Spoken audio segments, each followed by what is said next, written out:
Berjumpa lagi dengan Ibu Syafira Septiana Endarti dalam video pembelajaran tunanetra kelas 8 SMP LB. Anak-anak, di masa pandemi ini, kegiatan belajar harus tetap dilaksanakan. Dan jangan lupa tetap patuhi protokol kesehatan, seperti mencuci tangan, menggunakan masker, dan tetap menjaga jarak. Sebelum kita belajar, marilah kita sama-sama berdoa menurut keyakinan dan kepercayaan kita masing-masing. Berdoa dimulai.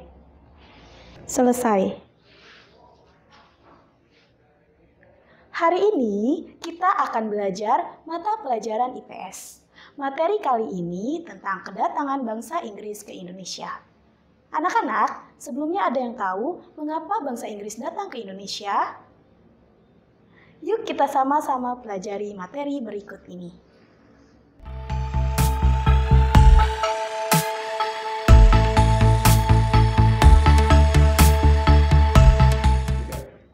Pada video pembelajaran sebelumnya, telah kita bahas mengenai ekspedisi penjelajahan bangsa Belanda ke Indonesia.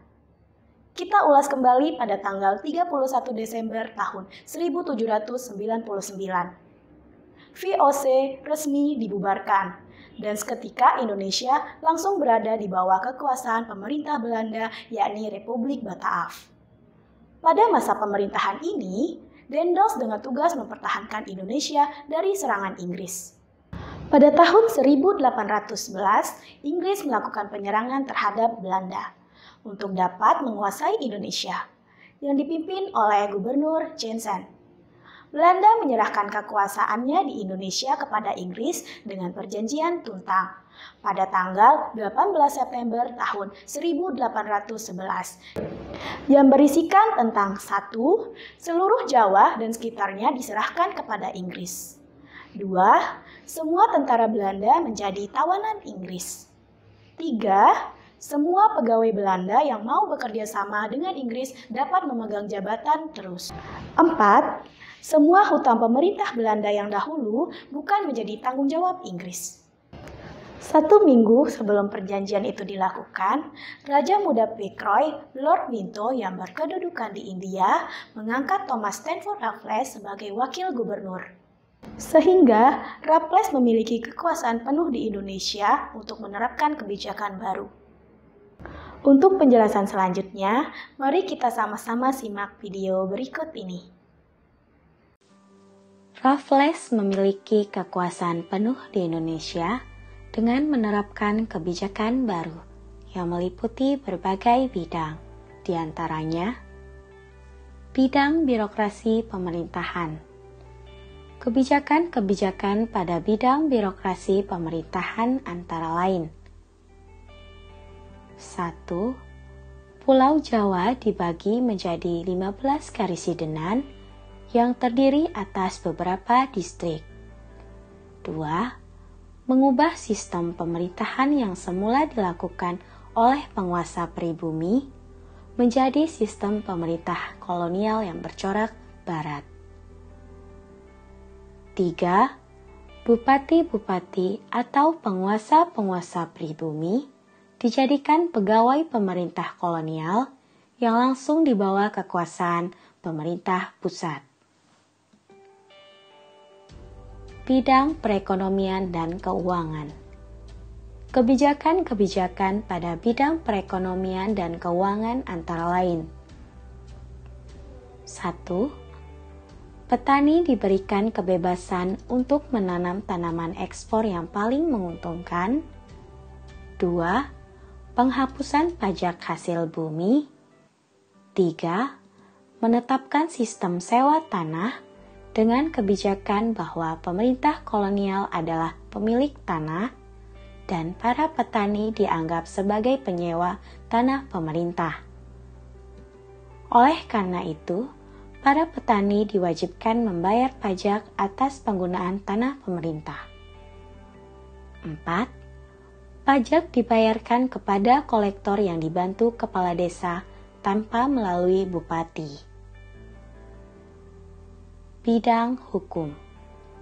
Kebijakan-kebijakan pada bidang hukum adalah sistem peradilan yang diterapkan Raffles lebih baik daripada yang dilaksanakan oleh Daendels.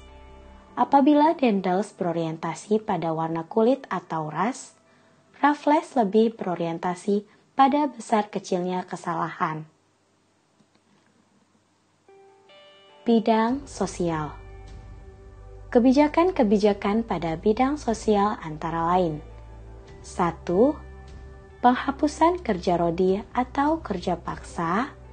2. Penghapusan perbudakan, tetapi dalam praktiknya melanggar undang-undangnya sendiri dengan melakukan kegiatan sejenis perbudakan. Hal itu terbukti dengan pengiriman kuli-kuli dari Jawa ke Banjarmasin untuk membantu perusahaan temannya, Alexander Hare, yang sedang mengalami kekurangan tenaga kerja. Bidang pendidikan. Kebijakan-kebijakan pada bidang pendidikan antara lain: 1. Ditulisnya buku berjudul History of Japa. 2. Memberikan bantuan kepada John Crawford, residen Yogyakarta, untuk mengadakan penelitian yang menghasilkan buku berjudul History of Me as Indian Archipelago. 3. Aktif dalam mendukung Batavia Genossap, sebuah perkumpulan kebudayaan dan ilmu pengetahuan. 4. Ditemukannya bunga bangkai yang akhirnya diberi nama Rafflesia arnoldi. 5. Dirintisnya Kebun Raya Bogor. Tadi, kita sudah sama-sama menyimak tentang penjelasan kebijakan-kebijakan Raffles di Indonesia. Kebijakan yang dilakukan Raffles di Hindia Belanda dipengaruhi oleh teori liberalisme. Inggris mampu menerapkannya di Hindia. Pemerintah Inggris tidak dapat lama menguasai Indonesia. Kekuasaan Inggris di Indonesia hanya berlangsung sementara, dari tahun 1811 sampai dengan 1816. Setelah perjanjian Convention of London, Indonesia kembali dikuasai oleh Belanda. Bagaimana anak-anak? Apakah sudah paham? Semoga materi kali ini bermanfaat ya. Sampai jumpa pada video berikutnya. Terima kasih.